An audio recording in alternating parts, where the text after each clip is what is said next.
সনাতন ধর্ম আমাকে সেই শিক্ষা দেয় যে শিক্ষার বলে আমি নিজের পয়সায় প্রতিমা তুলে, নিজের পয়সায় মায়ের পুজো করে, নিজের পয়সায় ব্রাহ্মণকে ডেকে এনে আমার পয়সা নিয়ে বামুন ঠাকুর সকল জীবের মঙ্গল চায়। সর্বমঙ্গল মঙ্গলে শিবে সর্বার্থ সাধিকে শরণ্যে ত্রম্বকে গৌরী নারায়ণী নমস্তুতে। কি আপনি আমার কাছে দক্ষিণা নিচ্ছেন, আমার কাছে ফুল কিনছেন, আমার পয়সায় নিজের বাড়িতে নিজে গিয়ে পেট চালাবেন আর সকলের মঙ্গল চাইছেন সর্বমঙ্গল মঙ্গলে? এটাই সনাতন ধর্ম। পৃথিবীতে যত ধর্ম আছে সবাই চায় নিজের মঙ্গল করো, নিজের উন্নতি করো। সনাতন ধর্ম চায় তুমি সবার মঙ্গল করো। যার জন্যই তো আমি পৃথিবীতে সর্বশ্রেষ্ঠ ধর্মের মানুষ। বিবেকানন্দ বলেছিলেন না, গর্ব করে বলবে আমি হিন্দু। কেন পিছপা হবে? কেন? মনে রাখবে, যেদিন প্রথম তুমি এসেছিলে ভবে, তুমি কেঁদেছিলে হেসেছিল সবে। এমন জীবন তুমি করিবে গঠন, যেদিন মরণে হাসিবে তুমি কাঁদিবে ভুবন। আজকে আপনারা মহাত্মা গান্ধীর যে অসহযোগ আন্দোলন, আইন অমান্য আন্দোলন দেখছেন, এই আইন অমান্য আন্দোলনের প্রবর্তককে আমার চৈতন্য মহাপ্রভু। সেদিনকে চাঁদ কাজী হরিনাম বন্ধ করে দিয়েছিল, সেদিনকে বৈষ্ণব রায় প্রথম গিয়েছিল চাঁদ কাজীর দরবারে, আমরা হরিনাম বন্ধ করব না। আর আইন অমান্য আন্দোলনের গোড়াপত্তনটা মহাপ্রভুর হাত দিয়ে তৈরি হয়েছে। মনে রাখবেন, একটা জন্ম নিয়েছেন দাস, মন্ডল, চ্যাটার্জি, চক্রবর্তী, দাস, বাউরি, গৌরী, কাহারি, মুচি, মেথর, ডোম, তেলি, কামার, চামার, যাই হোক, নিজেকে ধন্য মনে করবেন আমি সনাতন ধর্মে জন্ম নিয়েছি। আমার পরম সৌভাগ্য যে এই ঘরে আমাকে জন্ম নিতে হয়েছে, এটা আমার বড় আনন্দের। কেন জানো? ভগবান যতবার এসেছে বিদেশের মাটিতে নয়, ভারতবর্ষের মাটিতে, সনাতন ধর্মের মাটিতে। আজ বুঝবো না, কাল বুঝবো না, একটু একটু করে দিন তো পেরিয়ে যাচ্ছে। যে বাড়ির ছেলেরা মাধ্যমিক পরীক্ষা দেয়, মাধ্যমিক পরীক্ষা দিতে গেলে 2 বছর সময় নষ্ট করতে হয়। 9, 10 মাধ্যমিক, 11, 12 উচ্চ মাধ্যমিক। আচ্ছা, মজার ব্যাপার কি জানেন? 3 ঘন্টার পরীক্ষার উত্তর লেখার জন্য 2 বছর করে ছেলে মেয়েরা সময় দিয়েছে। আপনি মানব জীবনের উত্তর বের করবেন, নিজেকে কতক্ষণ সময় দিয়েছেন? একবার দিয়ে দেখুন, একবার দিয়ে দেখুন। দেননি কোনোদিন, কোনোদিন দেননি। মনে রাখবেন, পৃথিবীতে আজকে এত মানুষ থাকতে, এত কিছু ধর্ম থাকতে আমরা পিছিয়ে পড়েছি কেন? আমাদের নিজেদের দোষে। চৈতন্য মহাপ্রভু সবার আগে এই কাজটাই করেছিলেন। কেন? যবনেও নাচে গায়ে লয়ে হরিনাম, হেন অবতারে বঞ্চিত দাস বলরাম। মুসলমানকে পর্যন্ত হরিনাম দিয়ে দিয়েছে, সেও পর্যন্ত বাদ যায়নি। কেন জানেন? মনে রাখবেন, যদি আপনি মক্কায় যেতে চান, আরবে মক্কায় যেতে গেলে আপনাকে মুসলমান হতেই হবে, তাহলে মক্কায় ঢুকতে পারবেন না। কিন্তু কেউ যদি মনে করে আমি একবার ইস্কনে যাব, আমি বৃন্দাবনে যাব, আমি নবদ্বীপে যাব, সে যদি হিন্দু নাও হয় অনায়াসে যেতে পারে। এটাই আমার ধর্মের শ্রেষ্ঠত্ব। আমার ধর্মে সবার অধিকার আছে, কিন্তু সবার ধর্মে সবার অধিকার নাই। মনে রাখবেন ভক্তমণ্ডলী, ভক্তিমতী মায়ের, আমি ভগবানকে ভালোবাসি, আবার ভগবানকে ভালোবেসে বিষয়ও চাই। আমার এই বিষয়ে মেশানো ভালোবাসা ভগবান স্বীকার করবেন না। যদি বলেন কেমন বাবা? মনে করুন এত সুন্দর মন্দির, আমি আসার সঙ্গে সঙ্গে, গাড়ি থেকে নামার সঙ্গে সঙ্গে কমিটির ছেলেরা আমাকে এসে বললো, দাদা আমাদের মন্দিরে যাবেন না, চলুন। মন্দিরে এসে প্রণাম করলাম। মন্দিরে এসে প্রণাম করে আমি ভগবানকে প্রথমেই জানালাম, প্রভু আমি সারা বাংলায় যত মন্দিরে তুমি দাঁড়িয়ে আছো, সব জায়গায় গিয়ে যখন তোমার চরণে মাথা ঠুকি, আমি যে জিনিসটা সবসময় চাই, আজকে এই পূর্ব বর্ধমানে এসে আমি তোমার চরণে মাথা ঠুকে সে জিনিসটাই চাইছি। কি? আমার যেন দিন দিন শ্রীবৃদ্ধি হয়, আমি যেন অনেক পয়সার মালিক হতে পারি। আমি কিন্তু ভগবানকে একবারও এটা বললাম না, আমি পশ্চিম মেদিনীপুর থেকে 7 ঘন্টা ছুটে এসে যে নাম তোমার গাইতে এসেছি, আমি সেই নামে যেন কলঙ্কের কালি লাগাতে না পারি, তুমি সেই করুণাটা আমায় করে দাও। এই যে আমার বিষয়ে মেশানো ভালোবাসা, আমি প্রণামও করলাম, 10 টাকা দক্ষিণাও দিলাম, আবার আমার গাড়ি বাড়ির জন্য চাইলাম। ভগবান ওই টাকাটাও স্বীকার করলো না, আমার ভালোবাসাটাও স্বীকার করলো না। কৃষ্ণ কহে আমা ভজে মাগে বিষয় সুখ। এরপরে বললেন অমৃত ছাড়ি বিষ মাগে এত বড় মুখ। হ্যাঁ, আমরা কদিন আগে ব্রজে ছিলাম, আর ব্রজে গিয়ে আমি একটা পরীক্ষা করেছিলাম জানেন। একটা বানরকে দুটো কলা দিয়েছিলাম, আর আরেক হাতে 50 টাকা নিয়ে ওর দিকে বাড়াচ্ছিলাম, দেখি কোনটা নেয়। আমি দেখলাম বানরটা টাকাটা নিল না, কলাটা নিয়ে চলে গেল। আচ্ছা, বানরটা যদি বুদ্ধিমান হতো ও তো আমার হাত থেকে 50 টাকার নোটটা নিয়ে যেতে পারতো, কারণ ও জানতো, ও জানে না এই 50 টাকাটা হলে আমি অনেকগুলো কলা কিনে খেতে পারবো। দুটো কলা নিয়ে কতক্ষণ চলবে? তাই আমরা সংসারী জীব, আমাদের সামনে দুটো জিনিস আছে, একটা হচ্ছে গোবিন্দ চরণ, একদিকে সংসার। আমি কি করলাম? আমি গোবিন্দ চরণটা ছেড়ে দিয়ে, আমি নিতাই চাঁদের চরণটা ছেড়ে, মহাপ্রভুর চরণটা ছেড়ে আমি সংসারটাকে জড়িয়ে ধরলাম। আমি ভুলে গেলাম আমি যদি ঈশ্বরের চরণটা জড়িয়ে ধরতে পারি আমি দুটো জিনিসই পাবো, যাকে ইংরেজিতে বলে buy one get one free, একটার সঙ্গে একটা বিনামূল্যে পাওয়া যায়। আমি তার চরণটাও পেতাম, আবার সংসারটাও পেতাম। আর আমি যখন সংসারটাকে জড়িয়ে ধরলাম, তার চরণ থেকে দূরে চলে গেলাম। একবার ভেবে দেখবেন, আমি চলে যাওয়ার পর সত্যি সত্যি যারা আমার থেকে বেশি বয়স্ক রয়েছেন, কম বয়স্ক রয়েছেন, একবার চিন্তা করে ভেবে দেখবেন, আমরা কি একদিনও, যারা 40 বছর বয়স, যাদের 50 বছর বয়স, যাদের 60 বছর বয়স হয়েছে, আমরা একদিনও কি ঈশ্বরের জন্য নীরবে বসে দুফোঁটা চোখের জল ফেলেছি তার কথা ভেবে? আমরা ভাবি নাই। কেন? যে আমাদের এত সুন্দর দেহ দিয়েছে, এত সুন্দর চোখ দিয়েছে, শুধু কি অনুষ্ঠানে গিয়ে, মেলায় গিয়ে, ঘুরে প্রসাদ খেয়ে, বাড়িতে গিয়ে পাখা চালিয়ে ঘুমিয়ে পড়ার জন্য? না না, এই দেহটাকে মাঝে মাঝে তার সেবায় লাগাবার জন্যও সে দিয়েছে।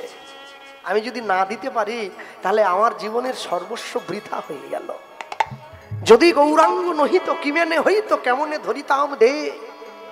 হ্যাঁ, আমি এক বাবাকে বলছিলাম আসার সময়, ওই যে বাবু বসে আছে, হ্যাঁ, বৃন্দাবনে এক ব্রজ মা আমাকে বলেছিল, বলে জানেন তো কৃষ্ণবাবু, এই যে বৃন্দাবনে মানুষে আসে, এত মানুষে দর্শন করে, বৃন্দাবনের 3টে মূল ঠাকুর, একটা গোবিন্দ, গোপীনাথ, মদন মোহন, এই 3টে যে মূল ঠাকুর, এই বৃন্দাবনের 3টে মূল ঠাকুরের উদ্ধার কর্তা হচ্ছে 6 জন বাঙালি বৈষ্ণব, যাদের জন্য বৈষ্ণব সমাজ টিকে রয়েছে। জয়রূপ সনাতন ভট্ট রঘুনাথ, শ্রীজীব গোপাল ভট্ট দাস রঘুনাথ, এই 6 গোসাইয়ের করি চরণ বন্দন, যা হইতে বিঘ্ন নাশ অভিষ্ট পূরণ। এই 6 গোসাই যবে ব্রজে কইলেন বাস, ব্রজে রাধা কৃষ্ণের নিত্য লীলা ভুবনে প্রকাশ। আচ্ছা, আমি যে কীর্তন করতে বেরিয়েছি, আমি যে ভগবানের নাম গাই, আমি যে গুরুচরণ আশ্রয় করেছি, আমার মনে একদিনও উকি দেয় নাই এই 6 গোস্বামীর কথা আমার স্মরণ করা দরকার। আমি ভাবি নাই। কেন? যাদের জন্য বৃন্দাবন পেলাম, যাদের জন্য রাধা গোবিন্দকে পেয়েছি, আমরা তাদেরকেই ভুলে গেছি। সন্তান যদি পিতামাতার কর্তব্যকে অস্বীকার করে, সন্তান জীবনে উঁচু জায়গায় যেতে পারবে না। সন্তানের প্রথম কর্তব্য পিতামাতার অবদানকে স্বীকার করে নেওয়া। যতই যাও না মন্দির মসজিদ, যতই যাও না তীর্থস্থান, বাবা মাকে না পুজিলে পাবে না কোনোদিন ভগবান। তুমি মন্দিরে যাও, তুমি মসজিদে যাও, তুমি গির্জায় ছুটে যাও, তুমি হিন্দু হও, মুসলিম হও, শিখ হও, তুমি যেই হও, পিতামাতার চরণের সেবা না দিলে তুমি কোনোদিন ঈশ্বরের সান্নিধ্যে পৌঁছতে পারবে না। ঠিক তেমনি ভক্তি জগতের এই 6 জন পিতা, তাদেরকে ভুলে গিয়েছি আমরা। যদি গৌরাঙ্গ নহিত কি মেনে হইত কেমনে ধরিতাম দে। দে মানে দেহ, বাঙালির হিয়া অমিয় মাথিয়া, নিমাই ধরেছে কায়া। চৈতন্য মহাপ্রভু না থাকলে কলিযুগের জীবের দেহটা ধরে রাখার ক্ষমতা হতো না। অন্য কিছু অনেক দূরের কথা। আসতে আপনাদের বর্ধমানের দিকে তো অনেক বাড়িতে গরু আছে, মায়েরা গরু পোষে বাড়িতে। বলো তো, একটা গরুর যখন বাছুর হয়, বাছুরটা মাতৃগর্ভ থেকে পৃথিবীতে পড়ার পরে কতক্ষণ পরে হাঁটতে শুরু করে? 8 ঘন্টা, 1 ঘন্টা, 2 ঘন্টা, ও কিন্তু সোজা হয়ে হাঁটতে পেরে যায়। 2 ঘন্টা পরে হাঁটে চলে। একটা মানুষের দিকে তাকিয়ে দেখো, মাতৃগর্ভ থেকে পৃথিবীতে পড়ার পরে 2 ঘন্টা তো দূরস্থ, 2 বছর পরেও ভালো করে হাঁটতে পারে না, দেওয়াল ধরে ধরে হাঁটতে হয়। যেখানে নিজে তুমি সোজা হয়ে দাঁড়াতেই 2 বছর সময় লেগে যায়, তারপরেও এত অহংকার কিসের? তারপরেও এত আত্মগরিমা কিসের? তারপরেও এত অভিমান কিসের? আরে মরে যাওয়ার পরে নিজে চলে যাওয়ার ক্ষমতা পর্যন্ত নেই, 4 জনের কাঁধে ভর করে যেতে হয়। একবার তো ভেবে দেখো ভাই, শ্রী রাধার মহিমা প্রেম রসসীমা জগতে জানাই তোকে। যদি চৈতন্য মহাপ্রভু না আসতেন, আজকে সারা বিশ্ব জগতের মানুষ যে ব্রদের ধুলোয় গড়াগড়ি দিচ্ছে রাধে দয়া করো, কৃষ্ণ কৃপা করো বলে, মানুষ এটা জানতেই পারতো না বৃন্দাবন খায় না মাথায় দেয়। বৈষ্ণব মহাজন পদকর্তা লিখছেন পরবর্তী পংক্তিতে, কি লিখলেন তাকিয়ে দেখো। মধুর বৃন্দা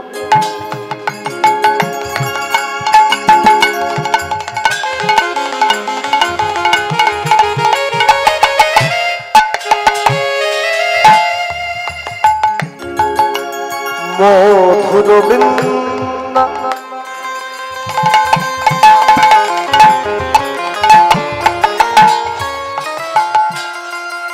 দেখো ভাই,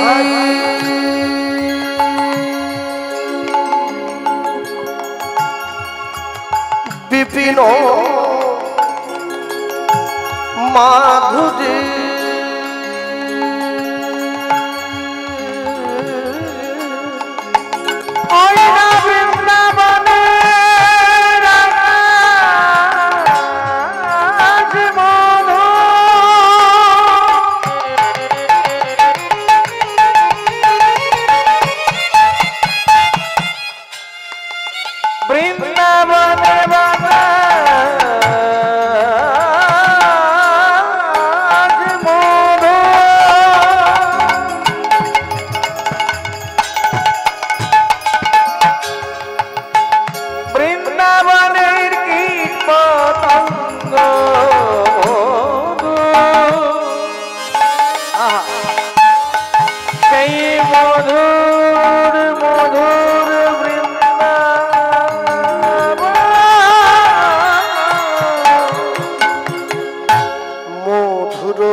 মাধুরী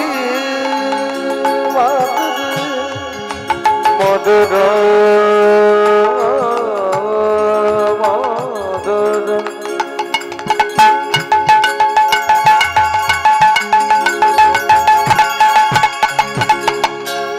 মধুর বৃন্দা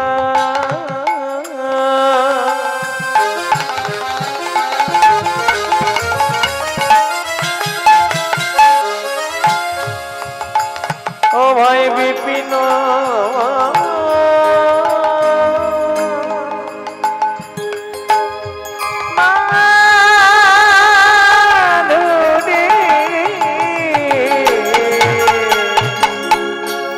প্রবেশ চাতুরী প্রবেশ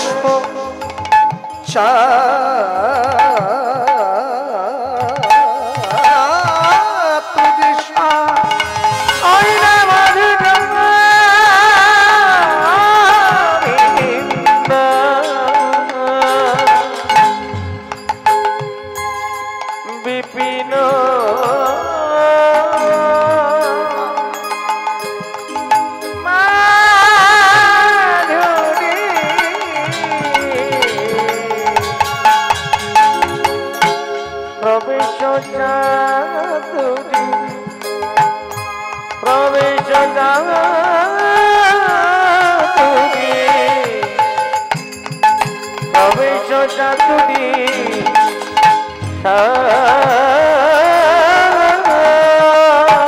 দেখো বড় যুবতী তাহে ভাবের ভাকতি সকতি হইত দেখো ভাই বড় যুবতী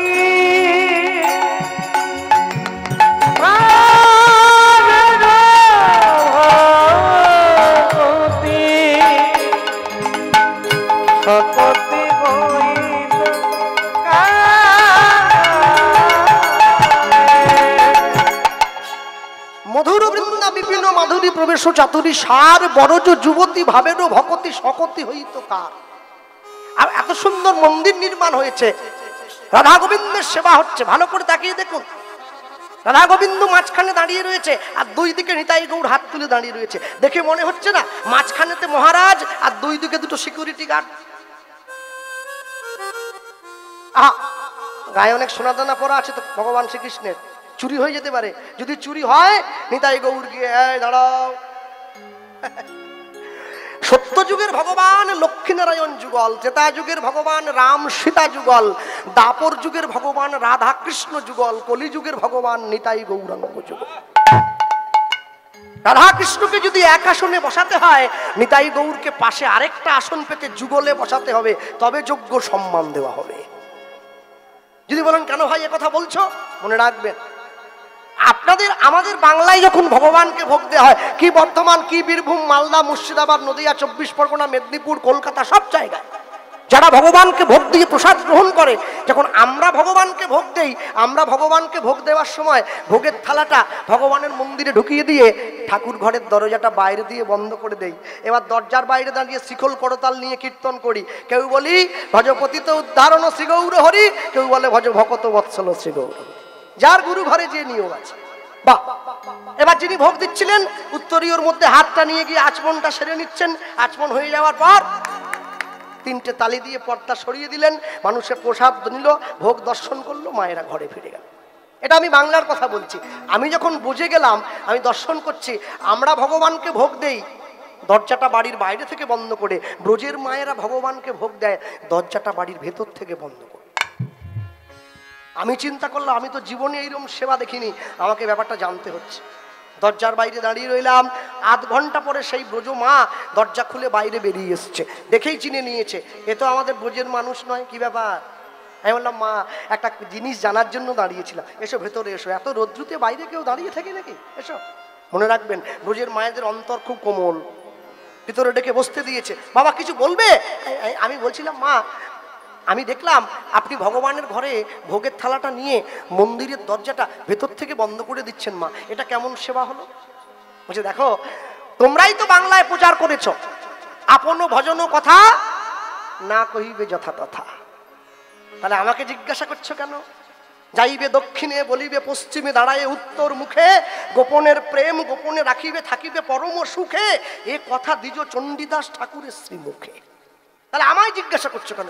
জানার জন্য জিজ্ঞাসা করছি। শোনো, মনে রাখবে, পড়াশুনো করেছো? একটু একটু করেছি। আচ্ছা, স্কুলে যেতে? হ্যালো, হ্যাঁ। কখন যেতে? সকাল 10টায়। কখন ফিরতে? বিকেল 4টে। আচ্ছা বলো, স্কুল থেকে বাড়ি ফিরে আসার সময় তোমার খিদে পেতো না প্রচন্ড? আচ্ছা, রাস্তার থেকে মাকে ডাকতে, মা বড্ড খিদে পেয়েছে, ডাকতাম। চিন্তা করে বলো তো বাবা, তোমার মা যখন তোমার সামনে খাবারের থালাটা দিত, অন্ন ব্যঞ্জন, ডাল, শুক্তো, কুমড়ো, তোমার মা কি তোমার সামনে খাবারের থালাটা দিয়ে তোমার কাকিমার সঙ্গে গল্প করতে চলে যেত? না, তা তো যেত না। তোমার মা কি করতো? মা আমার কাছে বসে থাকতো। কেন থাকতো? আরে কি বলছেন আপনি, আমার কখন কোনটা লাগবে মা দেবে না? মা যদি চলে যায় তো আমাকে দেবে কে? তাহলে উত্তর তো তুমি দিয়ে দিচ্ছ, আমায় জিজ্ঞাসা করছো কিছু? তুমি যে গোবিন্দের ঘরে ভোগের থালাটা ঢুকিয়ে দিয়ে দরজাটা বাইরে থেকে বন্ধ করে দিয়েছো, মনে করো আমার গোবিন্দের আরেকটু ডাল চাই, কাকে বলবে? আমার গোবিন্দের আরেকটা পটল ভাজা চাই, কাকে চাই? কথাটা হাসির হলেও বিরাট বড় কথা বলে দিয়েছে। আমি দাঁড়িয়ে রয়েছি, ওমা তুমি কি বলতে চাইছো? বলে, ওই জন্য কাছে বসে থাকি, ওই জন্য কাছে বসে থাকি। আমার ছেলের যখন যেটা লাগবে তখন আমি দেব। তোমরা বাংলার মানুষ যারা, তোমরা ভগবানকে ভালোবাসো ভগবান বলে, আমরা ব্রজের মানুষ যারা, আমরা ভগবানকে ভালোবাসি ঘরের ছেলে বলে।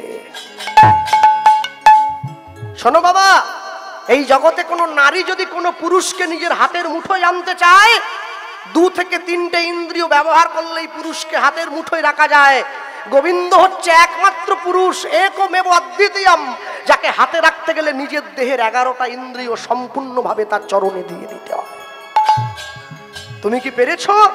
পারো নাই। তুমি সংসারকে দিয়েছো, স্ত্রীকে দিয়েছো, ছেলে মেয়েকে দিয়েছো, ভগবানের চরণে 11টা দূর একটাও দিতে পারো নাই। হ্যাঁ, একবার ভেবে দেখো, প্রচন্ড গরমে তোমরা সব ঘরে পাখা চালিয়ে ঘুমাও, আর যে ঘরটা ঠাকুর ঘর বানিয়েছ সেই ঘরে আমার ভগবানের জন্য পাখা একটা লাগিয়েছ কি? লাগাই নাই। তোমার মনে ভাব আছে পাথরের ঠাকুরের আবার গরম লাগে নাকি? পাথরের ঠাকুর যদি তোমার মনের দুঃখ শুনতে পায় তার গরম লাগবে না, এই ধারণা তোমায় কে দিল?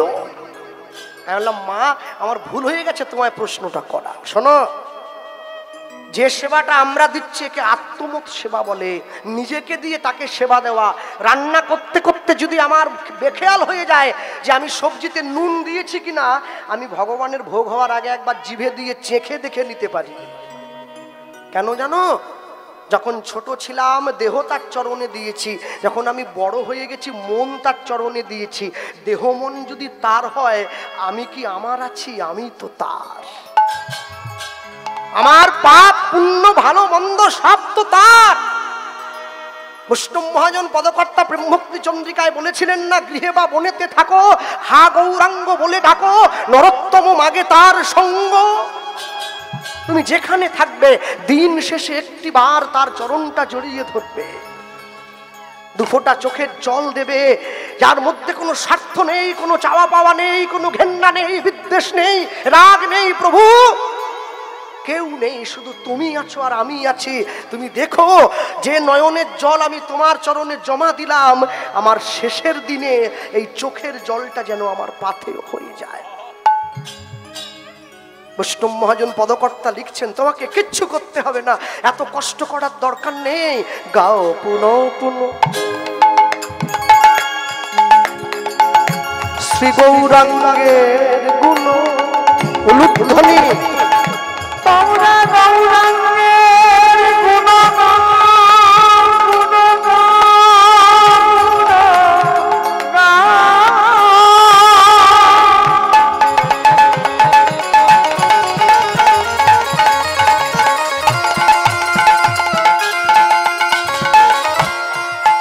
গৌরাঙ্গের গুণগান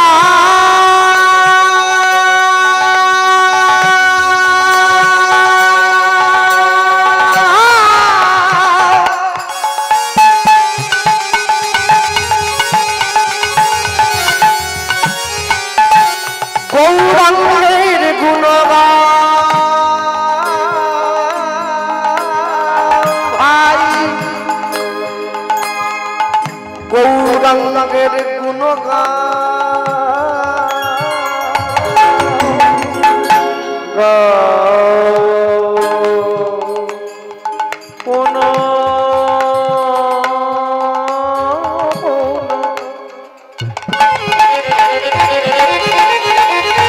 গৌরাঙ্গের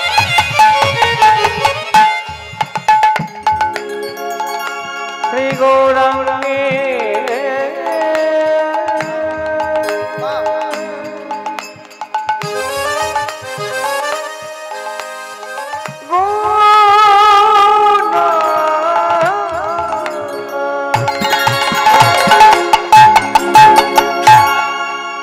জয়নিতাই, আপনাকে বলছি হরে কৃষ্ণ।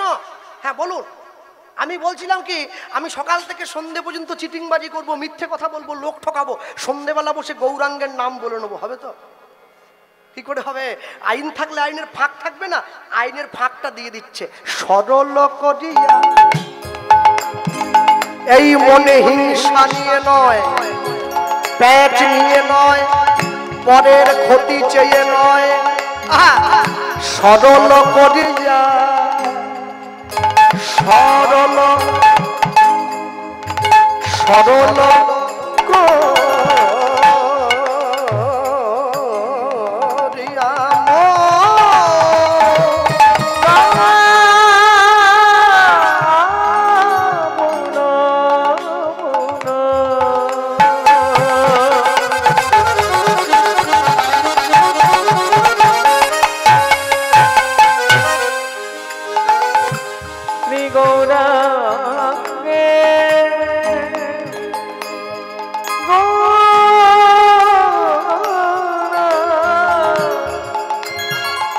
সরল করিয়া সরল করিয়া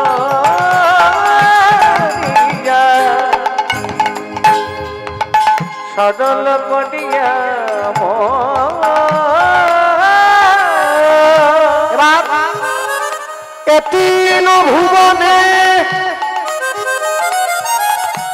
এমন দয়াল না দেখায় একজ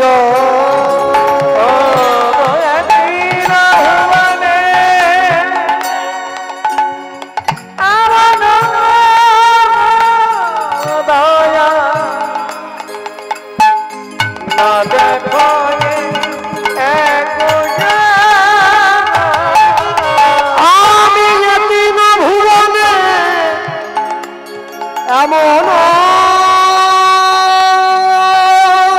দয়াল না দেখায় একজ আমি এমন দয়াল আর দেখি নাই আমি এমন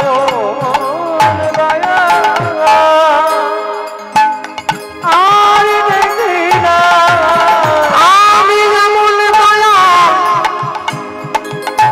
আর দেখি না আমি এমন দয়া আর দেখি না যে জন্মার খাবে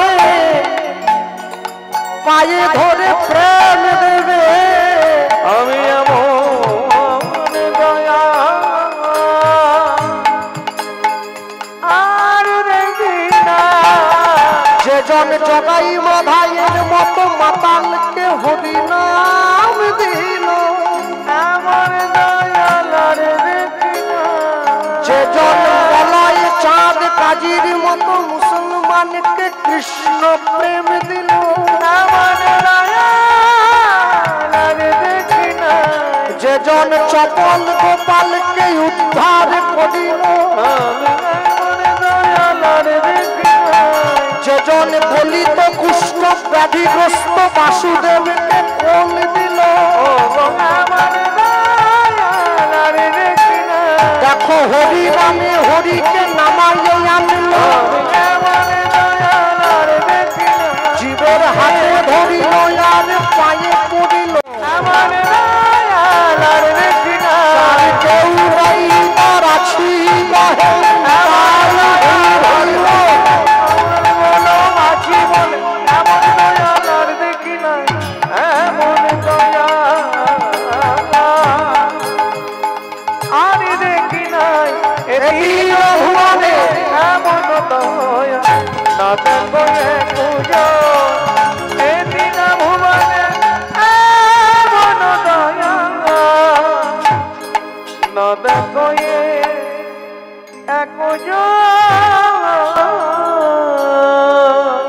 একদম অন্তিমে গিয়ে মুষ্টম মহাজন পদকর্তা লিখছেন, সবার শেষে কলম দিলেন, কি লিখলেন? গৌরাঙ্গ বলিয়া না গেলাম বলিয়া না গেলাম গলিয়া কেমনে ধরি নাম দে কেমন ধরি না দে বাসু ঘোষ হিয়া পাশান দিয়া পাশান দিয়া বিধি কেমনে গড়িয়াছে পান বিধি কেমনে কেমনে গড়িয়া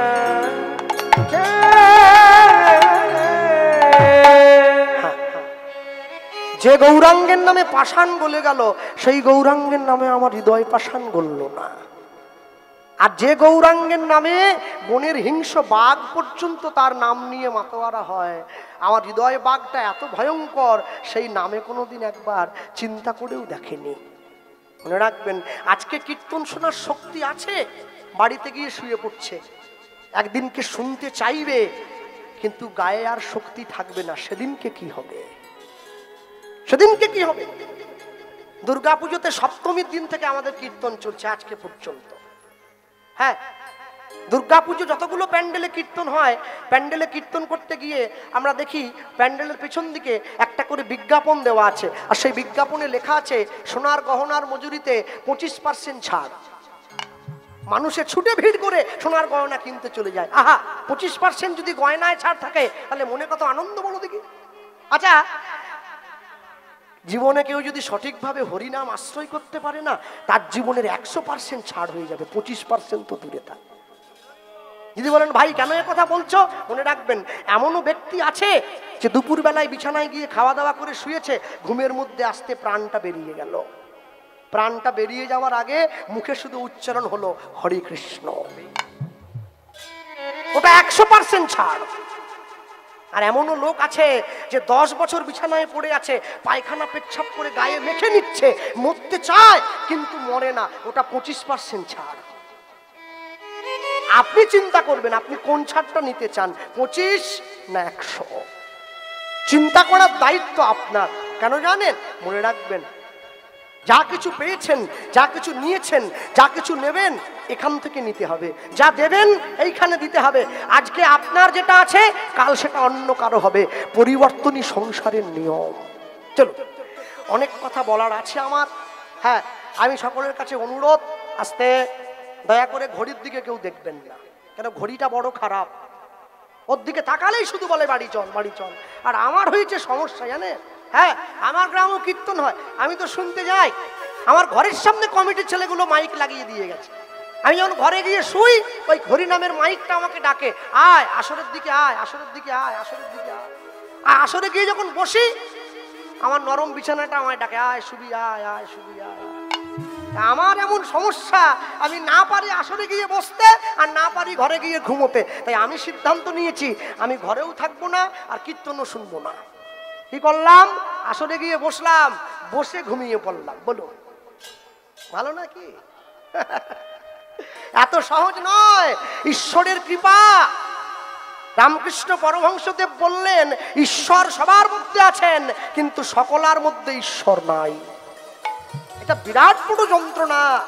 ঈশ্বরের মধ্যে বাস করতে শিখুন, তবেই তো জীবন সুন্দর হবে। হরিসভায় বলতে গিয়ে আমি বলবো যে ষড় গোস্বামীর কথা আমি বললাম, তুলে ধরেছি প্রথমে, জয়রূপ সনাতন ভট্ট রঘুনাথ, শ্রীজীব গোপাল ভট্ট দাস রঘুনাথ, এই 6 গোসাইয়ের করি চরণ বন্দন, যা হইতে বিঘ্ন নাশ অভীষ্ট পূরণ। এই ষড় গোস্বামীর মধ্যে থেকে আমি এক গোস্বামীর কথা আমরা আস্বাদন করব। গোস্বামী যার কথা শুনবো, পরম বৈষ্ণব মহাজন শ্রীল রঘুনাথ দাস গোস্বামীর জীবন চরিত কথা। হরি বল হরি বল।